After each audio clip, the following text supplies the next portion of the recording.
Good afternoon. This is Calvin Metlock here with Program 9 Baseball Podcast. Today we're going to be covering topics that we're going to be talking about, of course, with pitching. Uh, as we get into this segment, we're going to talk about balance. We're going to talk about rhythm. We're going to talk about tempo. One of the main things that we want to make sure that all players and pitchers understand is the idea of the pitcher is to get in a tempo. When you get in a tempo, you're going to allow yourself to create better rhythm and then also keep your defense in tune, ready to play defense. So stay tuned as we get into the details today. We're going to talk about pitching. Scratch that whole start. Okay.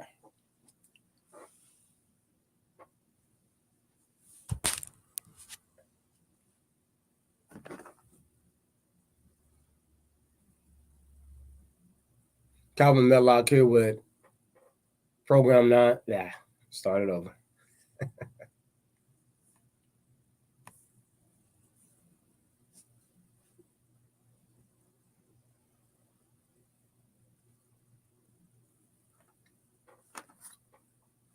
Program 9 Baseball here. Start over.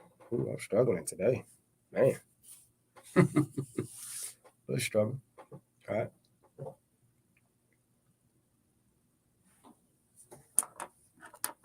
Program 9 Baseball Podcast with Calvin Metlock. Today, we're going to be focusing on speaking on rhythm, timing. We're going to focus on talking about that front foot, landing foot, and how to keep your direction centered toward home plate. As we get into pitching and as we talk about pitching, one of the biggest things that I see from young pitchers is understanding what rhythm and tempo is. So as a young pitcher, I would like for you guys to think about pitching somewhat as walking. Okay. When you go and walk, it's left, right, left, right, left, right, left, right. You want to stay in a continuous flow. With pitching, your rhythm and your tempo, that's your flow. You want to make sure that when your rhythm starts, it starts when your leg kick starts up. After the leg kick, you want to keep a consistent flow from your leg kick all the way down until you land. Once the leg kick starts down, that's when you break your hands. That's when you're able now to get out front. You get your extension. Your tempo. Your tempo is more keeping the flow of the game. This is something that I think some young pitchers don't understand, and they think tempo is rushing. Tempo is staying at a steady pace, consistent pace, and movement, and it also allows your defense to get in the same rhythm as you, and they understand your tempo. So if you're a slow tempo pitcher, you're going to have a lot of your defensive guys playing on their heels. Okay. And so one of the things that I want to get into is we're going to get into the rhythm. Okay.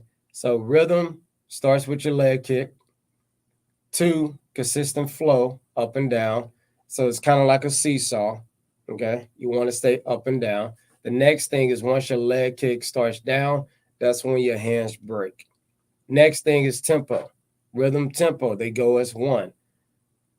Getting in the flow of the game.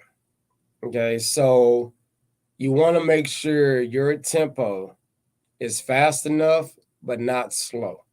And then at the same time, we do not want to rush. So now we get into the timing of your tempo. When you throw your pitch, you come off the mound, you catch the ball, receive it from the catcher, you get back on the rubber, you get your sign, you come set, you pitch. The thing that I see most players do, young pitchers, they will throw the pitch. You guys will walk maybe 5 or 6 steps toward home plate. Okay. And then you catch the ball, you stop, you think, and then you walk back to the mound. At that point in time, you probably just wasted about 10 seconds. Your defense at that point in time probably took their energy and their focus to something that's on the ground, maybe that's in the stands, and they're not locked in at a continuous pace of 5 to 6 seconds.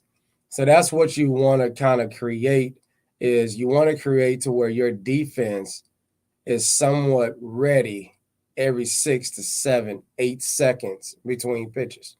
Okay. The signs, once you get on the rubber, okay, you want to lock in on your target. You want to make sure your catcher, your coach that's giving a sign, you want to make sure that they're moving at your tempo to get the signs to get going. Allows the this also allows the uh, catcher and the batters, they're not going to get in rhythm. And so now when you go into um, when you go into knowing, okay, this batter, I I don't want him to get set. And so now when you're moving at a tempo, he has to keep up with you. Okay, so you want to make sure when you're doing your tempo, your flow of the game is good, your timing is good, and then you want to be fast but not rush. That's one of the biggest things that I see young pitchers is you never want to be rushed. That's one of the things that you want to make sure that when you're going out and you're pitching, you never want to be rushed. But you want to move at a tempo that's going to keep everybody engaged and everybody in tune with knowing, okay, the next pitch is coming. Okay. Going off your tempo and going off your rhythm, it also helps umpires call strikes. If an umpire is in rhythm, getting down, he's more than likely going to give you a pitch or two that probably wasn't strikes, just because he's in a rhythm. He's in a rhythm. Excuse me. The umpire now is in a rhythm of calling strikes, getting down. And so now, when maybe you miss a fastball outside 2 pitches, well, now he's going to pick that up. And so the other deal is your outfielders, they're more in tune in the game. They're ready for the ball. Um, your middle infield, they're ready to turn double plays. Everybody's active when your tempo and your rhythm is at a steady, consistent rate. Everything has to be consistent. One of the things in high school that I was big on is when I threw my pitch, I never left the mound. When I threw my pitch, I walked backwards toward the rubber as I caught the ball from the catcher. And so that helped me keep my tempo going, and it allowed my defense to always stay ready. Okay? So that's one of the things that young pitchers, I think that if you guys are able to understand what rhythm is, this will help you become a more efficient pitcher. And then also, it's going to help your defense make those plays that you need made to get out of an inning. Okay, so that's pitchers pitching with rhythm and tempo. That's something that we're going to talk about over the next couple of weeks. We're going to show some examples on the field. We're going to help you guys understand everyone's rhythm is different. Everyone's tempo is different. It just has to be consistent. We're going to talk about the landing foot direction. So when we talk about the landing foot, to me, the front foot, you want it pointed toward home plate as much as possible. I'm not saying it has to be dead on. I'm not saying that it has to be open either. It has to be somewhat pointed toward the catcher where you can open up your hip, that front hip. And so, depending on how you step, some guys they step across, some guys step straight. Depending on how you step, is also going to depend on what's going to be good and what's going to be okay, what's not going to work as your foot is landing going toward home plate. So here we have two guys that are pitchers in the big leagues, and as you can see, their front foot is pointed more toward home plate. All right. That's going to allow them to open up their front hip and get more extension out front. And that's one of the things that I see a lot of young pitchers is when you guys land, let's say this is straight, okay? And let's say, all right, let's say this foot here. Let's say that this is straight from a right-handed hitter, pitcher. And if you're here, you're closing off your foot. Remember, you're throwing across this way. Okay, so when your foot's here, you're able to get more out front. Supposed to here, you're gonna be a little bit more restricted here. And if your hips can open, you're able to get downhill more. And so that's the biggest thing, understanding that that front foot is also gonna help allow that front hip to open, and it's also gonna help you get extension. Now, on the other thing is it also allows you to have a better drive off your backside. And that's where your power is coming from. Once you're able to get downhill, once you're able to get that front hip open, now your backside is more free. Now you can come through it and have quicker arm speed, downhill, torque. You're able to do a lot more by opening that front hip. It also allows easier flow from your front side. So when we think about front side, think about not your front side flying open, but your front side able to stay closed to where now you can pull everything back to you. And then now you're able to create more mobility to use more torque at your hips and up top. Okay. So making sure that we understand that the landing foot direction is just as important as your balance, as your direction going toward home. Everything works together.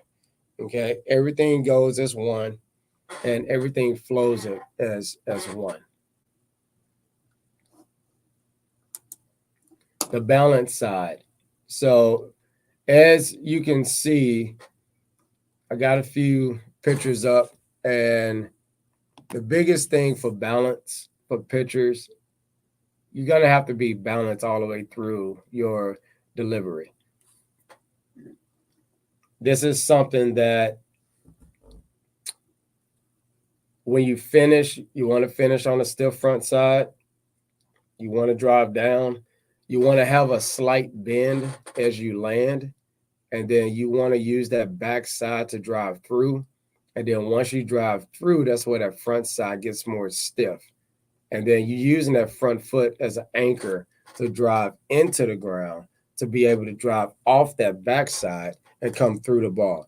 So that is something that when you're doing that, it's very, very, very easy to get offline if your balance is not right. Okay. So even at these top two pitchers here, these guys, as you can see, one is probably throwing a breaking ball. He's out over his front knee. He's driving down. And then the other one in the middle looks like he's throwing a changeup. And so those guys there, they're balanced. They're out front. If we look at the far right pitcher, okay, we're looking at a pitcher who is balanced. You see his front side. You also can understand his front foot and see where that front foot is landing and it's straight. Okay, he looks like a heel toe guy. Okay, and that's fine and great. Some coaches teach, you want to get on your tips first. I was a pitcher where, for me, the way I check the dirt is to see if my three spikes are hitting first. And believe it or not, when you're pitching in dirt on those mounds, you can tell if you're hitting heel first or toes first. I was a toe first guy. To me, with my height, it allowed me to get downhill more. And so for me, when I stayed tall and I got downhill, I was really on that front foot down, and it helped me keep my ball on the downhill plane. Okay. The next pitcher We're gonna look at the guy that's in the middle. Okay, he's more balanced, and so for me, I teach a lot of youth pitchers to not overdo their leg kick because of the balance aspect. When you do the balance on a leg kick, if your shoulders go back as you come up, either your hips are not strong or your balance is off a little bit. And so for me, stopping at your hips and then driving toward home plate, I think that's the best answer for it. I think that's the more consistent until you get a little bit older. I think stop youth pitchers stopping at the waist and then driving home, collapsing that backside and then driving home. I think that's the best um, balanced, consistent leg kick that we could teach. Okay. So those are the balance. You see, we got the front foot balance, we got the backside balance as well. It's very important, and I'm gonna go back to the direction. It's very important that your front foot is pointed toward home plate as much as possible. That is what you want to do. You want to make sure that that front foot is directed toward home plate as much as possible. Okay. The next thing that we're going to talk about, we're going to speak on some PitchAL, and I use this in a program that I'm over with Nation Elite, and a lot of things that we focus on in doing this PitchAL is I'm mainly going to focus on understanding 5 things. Okay. So we're always going to talk about the hip and shoulder separation, which I think over the last year and a half, I really done a lot of research on it to understand once you get your foot down, you want to have your body back or your top half, you want to have it more back to where when that front foot hits, it's kind of like a slingshot. Okay. Um, that's more so torque coming through. When I was coming up, I had a lot of torque that I used off my backside. I was real big on making sure my front foot got down first and making sure that everything was back. So when I started forward, I had all my little 145 to 180. When I got older, 145 to 180, I was bringing toward home plate. And so being able to throw hard, being able to stay healthy was a big thing in me understanding my mechanics, and understanding your mechanics is that's a big deal. Okay. Your elbow flexion, you want to make sure that you're not getting too far back, but you're not getting too far out as well. Okay, you want to make sure that you're in that power position. Make sure you're able to get that extension. Your external rotation, your shoulder abduction, you want to make sure those are stretches that you're doing at home. I will post some stretches online as well to make sure that we all can understand what those stretches should look like. And then your stride strength length. For me, your stride length should be about 85. It says 80 to 95, but I'm gonna say 85 to 95% of your height. Okay, so for me, my stride length was always 5.5 to 6. Of course, I'm 5'9", 5'10". So somewhere in between there, that's where you want your stride length. And so for me, doing the PitchAL, it's also able to show me what the stride length of that pitcher is. And I think that started to help as we got into doing everything from that standpoint. And so we're gonna watch a quick video, real quick, of one of the pitchers as he's going out. And as we can see there, okay, so his hip and shoulder separation is good. But as you can see, he's a little bit going forward and he's a heel to toe guy. And over time, this is Cash Lloyd. This is about a year and a half ago. And so this is when he's 14 now, going on 14. I want to say this is when he was 11, going into 12 years.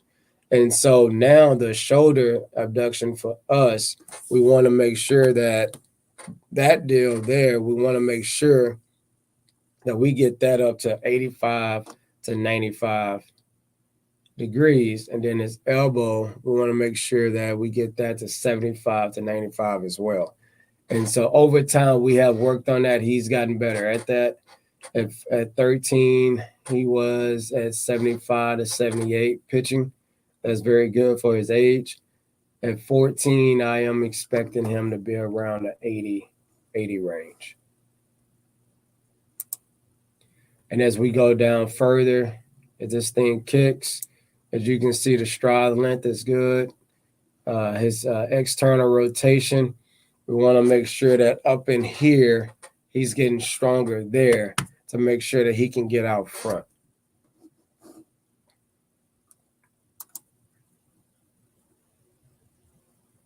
Then as we finish there, you got the arm speed.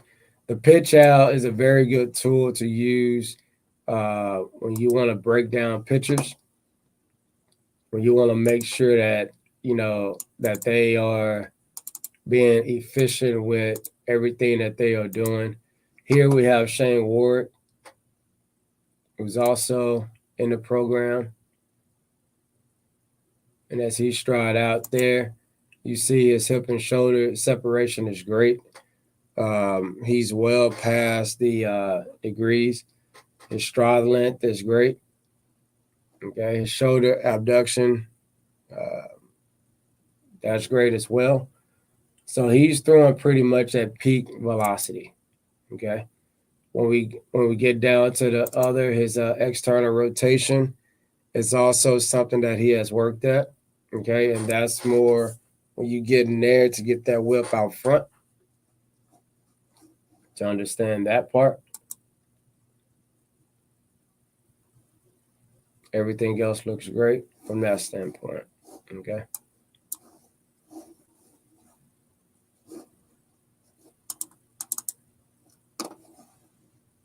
So that's PitchAL. PitchAL is a tool that I think a young pitcher, if you guys are invested in understanding your mechanics, I think this is something, the keys to know about your mechanics and the degrees and kind of knowing, okay, this is what I need to work on to be more efficient, to be more consistent, and also to make sure that when I am throwing, that I am working downhill and I know my rhythm and timing. All of this has to flow as one.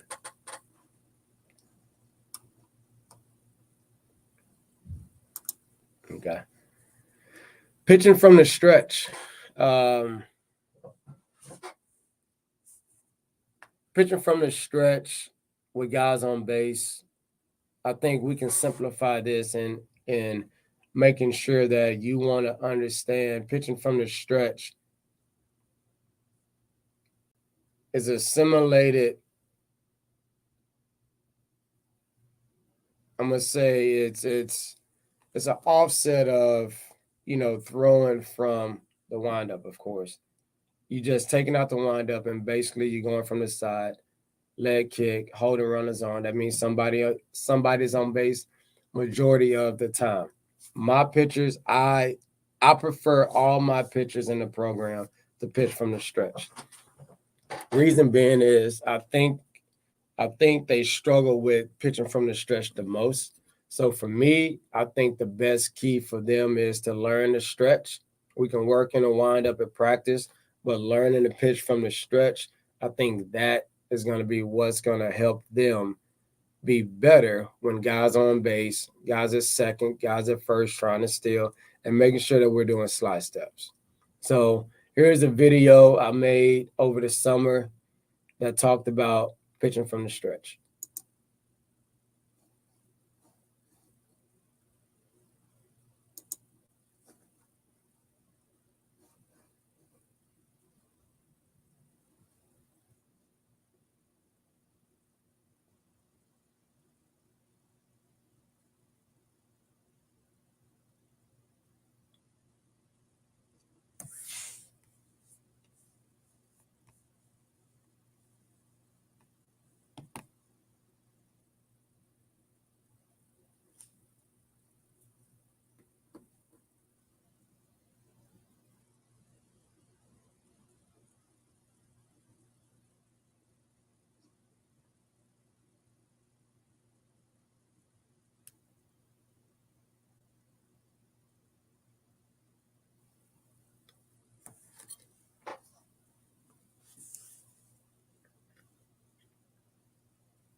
As you can see, that's the front foot landing direction that I was talking about. You want to make sure that you do not get that far across because it's going to close your front hip off.